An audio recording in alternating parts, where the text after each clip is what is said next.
Ang Biochemical Research Facility ng Long Island ay nakaranas ng napakalaking pagsabog na nagdulot nakakalason na gas na tumagas mula sa base. Ang mga nakamamatay na gas na ito ay mabilis na tumaas sa atmosfera na nagiging isang malinaw na kalangitan, puno ng makapal at madilim na ulap. Ang mga lokal na istasyon ng balita ay agad na nag-broadcast ng mga babala sa emerhensya na nag-aabiso sa mga residente na malapit nang bumagsak ang acid rain. Pinapayuhan ang lahat na manatili sa loob ng bahay at iwasang lumabas sa lahat ng gastos. Sa paglipas ng panahon, dumilim ang kalangitan, at ang hinulaang buhos ng ulan ay dumating ng buong lakas. Sa sandaling yun, binababa na ng isang lalaki ang telepono nang marinig ang babala ng broadcast. Tungkol sa acid rain, tinatanggal ang panganib, siya scoffed. Ito ay lamang ng isang maliit na acid rain, at nagpa siya na humakbang sa labas upang tamasahin ang karanasan. Gayunpaman, ang mga nakakalason na kemikal na inihalo sa ulan ay higit na nakamamatay kaysa sa naisip niya. Pagkababa niya ng kanyang sasakyan, naramdaman niya ang pag-aapoy sa kanyang balat. Nang mapagtantong may mali, sinubukan niyang magmadaling bumalik sa loob, ngunit huli na ang lahat. Kinakain ng ulan ang kanyang laman, mabilis na kumakalat sa buong lugar ang nakakapasong sakit. Kanyang katawan. Ang masama pa, ang acid rain na ito ay hindi lang nakakasira. Nag-trigger din ito ng nakakatakot na pagbabago na naging mga uhaw sa dugo ng mga zombie. Samantala, sa loob ng himpilan ng pulisya, hindi pa rin alam ng mga tao ang lumalalang krisis sa labas. Isang babae na dismaya matapos hindi malutas ang isang paglabag sa trapiko dahil sa isang sistema error. Nagkaroon ng mainit na pagtatalo sa isang babaeng opisyal bago lumabas ng istasyon. Sa sandaling siya ay humakbang sa pintuan, ang acid rain ay nagsimulang kaagnasan ng kanyang laman. Ang babaeng opisyal, na nabigla sa kakilakilabot na tanawin, ay natigilan sa pwesto saglit. Desperado, tinawag niya ang kanyang mga kasamahan, na nagmamadaling lumabas na may dalang mga trapal. Hila-hila ang babae. Bumalik sa istasyon. Ngunit sa oras na dinala nila siya sa opisina ng coroner, huli na ang lahat. Ang babae ay namatay na sa kanyang mga sugat. Ang kakaibang katangian ng insidente ay nagpasigla sa interes ng lahat, kabilang ang isang mamamahayag na ay nasa istasyon para sa isang walang kaugnayang panayam. Sa kabilang bahagi ng istasyon, ang babaeng opisyal, na kinakalampag pa, ay nakatingin sa mabigat ulan, puno ng mga tanong. Binuksan niya ng bahagya ang pinto para mag-imbestiga pa, ngunit isang makapal na ulap ang nakakubli. Isang zombie ang biglang tumalon mula sa ulan patungo sa kanya, takot na takot. Padabog niyang isinara ang pinto at tumakbo pabalik sa opisina ng pulisya.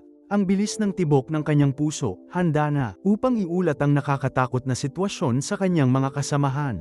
Gayunpaman, ang mga bagay ay naging kakaiba dahil parehong misteryosong tumigil sa paggana ang mga radyo at telepono. Samantala, sa morgue, ipinagpatuloy ng forensic team ang pagsusuri sa bangkay ng babae. Nakita na ng coroner, isang batikang propesyonal, ang lahat, hanggang ngayon. Ang sitwasyong ito ay hindi katulad ng anumang naranasan niya noon. Dahil determinadong alamin ang sanhi ng pagkamatay, sinabihan niya ang kanyang katulong na iangat ang tarp na takip, katawan ng babae. Sa kanyang pagmamadali, aksidenteng natapon ng katulong ang ilang acid rainwater na naipon sa tarp papunta sa mukha ng isang kalapit na heavy-set officer. Kaagad, napasigaw ang opisyal sa matinding paghihirap habang sinusunog ng asido ang kanyang balat na nagpapanik. Tumakbo siya sa banyo upang hugasan ito, ngunit sa malupit na pag-ikot ng kapalaran, ang gripo ay hindi nagtatrabaho. Ang acid rain ay patuloy na kinakain ang kanyang laman, at sa isang pangwakas, nakakasakit ng pusong hiyaw. Bumagsak siya sa lupa. Ang isa sa kanyang mga kasamahan, na naalarma sa mga hiyawan, ay tinawag siya. Ngunit nang walang tugon, yumuko siya para tingnan kung ayos lang ang opisyal. Noon lang, sa isang nakakatakot na pangyayari, ang mabigat na set officer ay biglang muling nabuhay. Ngayon, ganap na nagbago sa isang zombie. Sa nakakakilabot na bilis, sinunggaban niya ang kanyang kasamahan, bumaon ang kanyang mga ngipin sa braso ng lalaki. Sa puntong ito, bumalik sa pangunahing istasyon ang mga opisyal na nasa morgue. Habang ipinaliwanag ng babaeng opisyal ang lahat ng nangyari, sinubukan ng hepe upang magtatag ng pakikipag-ugnayan sa labas ng mundo, ngunit ang kanyang kinatatakutan, lahat ng mga sistema ng komunikasyon, ay pababa. Samantala, sa ibang bahagi ng istasyon, isang reporter ang nag-i-interview sa isang bilanggo habang isang cameraman na kinunan sa malapit. Sa shoot, biglang nakarinig ng kakaibang ingay ang cameraman na nagmumula sa restroom. Dahil sa curiosity, pumasok siya ng walang pag-aalinlangan upang tingnan ito. Sa kanyang pagkawala, tumawag ang reporter ng ilang beses, ngunit nang walang tugon. Nagpasya siyang sundan siya sa restroom. Habang dumadaan ang babaeng officer, kalalabas lang ng main office, narinig niya sigaw na nagmumula sa loob ng restroom. Nagmamadali siyang itulak ang pinto, at nakakakilabot ang tanawing sumalubong sa kanya. Marahas na inaatake ng reporter ang cameraman, na bumagsak ilang sandali. Sa paniniwalang ang reporter ay nabaliw at nakagawa ng pagpatay, agad ang opisyal. Inutusan siyang maghulog ng anumang armas. Ang reporter, gayunpaman, ay mukhang lubos na nalilito at inosente, sinusubukang ipaliwanag ang kanyang sarili. Ngunit kahit siya ay walang ideya kung ano ang nangyari. Habang nagpapatuloy ang standoff sa pagitan ng babaeng opisyal at ng reporter, biglang ang cameraman bumangon muli. Nalipat ang atensyon ng opisyal, ngunit sa sandaling yun, inatake siya ng reporter. Ang nasugatang reporter ay natisod na lumabas ng banyo, habang ang babaeng opisyal, na kinatok pababa, dumating sa lamang upang makagat ng marahas sa mukha ng isa pang zombie. Samantala, sa loob ng main office, 3 opisyal ang walang kam-alay-malay sa bangungot na nangyayari. Sa labas lang, hanggang sa may sumulpot na zombie sa pinto ay napagtanto nila ang gravity ng sitwasyon. Ang sheriff, sa state of shock, ay biglang naalala na ang kanyang anak ay nasa isang lugar sa istasyon. Ang huling nakita niya ay nasa morgue, desperado na mahanap ang kanyang anak. Nagpasya ang sheriff na magtungo sa morgue. Sa kabila ng kanilang lumalaking takot, ang 2 pang opisyal ay atubiling sumang-ayon na sumama sa kanya. Matapos ihanda ang kanilang mga armas. Samantala, nasa loob ng morgue ang coroner, hinahanap ang kanyang katulong, habang papasok ito sa silid. Natigilan siya nang makitang nawawala ang bangkay sa mesa. Ang kanyang pagkalito ay panandalian, dahil ang zombie ay biglang tumalon mula sa mga anino. Nanatiling kalmado ang batikang coroner, mabilis na inilabas ang kanyang kutsilyo at ipinadala ang zombie nang walang pag-aalinlangan. Sa sandaling nakahinga siya ng maluwag, napansin niya ang kanyang katulong, na ngayon ay ganap na nagbago sa isang zombie. Walang pag-aaksaya ng 1 segundo, tiyak na ibinaba niya rin ang kanyang katulong, na siniguro ang 1 segundo.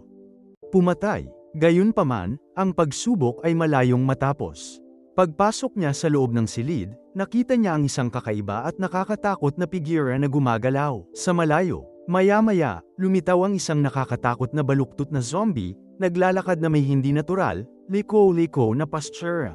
Ang nakakatakot na tanawin ay nag-iwan sa coroner na pansamantalang nagyelo sa takot. Bago pa siya makapag-react, sumugod ang zombie, kinagat siya ng brutal na puwersa, pinatay siya agad. Samantala, dumating ang sheriff at ang kanyang 2 kasamahan sa banyo kung saan ang babae. Inatake ang opisyal. Pagbukas nila ng pinto, puro bahid ng dugo ang natira sa dingding. Sa kaguluhan, nakatakas din ang pinigil nilang preso. Biglang may sumulpot na zombie sa dulo ng hallway. Paano siya mabilis na nag-react? Binaba ito gamit ang 2 malinis na putok. Nagpatuloy ang 3, determinadong mahanap ang anak ng sheriff sa lalong madaling panahon. Ngunit hindi pa sila nakakalayo ay nakarinig siya ng mahinang ungol. Nang malapit na siyang mag-imbestiga, tahimik siyang tinambangan ng zombified na babaeng opisyal. Mula sa likod, caught off guard, kung paano siya nakagat sa leeg. Sa isang desperadong pakikibaka, nagawa niyang itaboy ang zombie at agad na nagpaputok. Pagpatay sa kanya, gayunpaman, ang sugat ay masyadong malubha at kung paano siya gumuho dahil sa pagkawala ng dugo.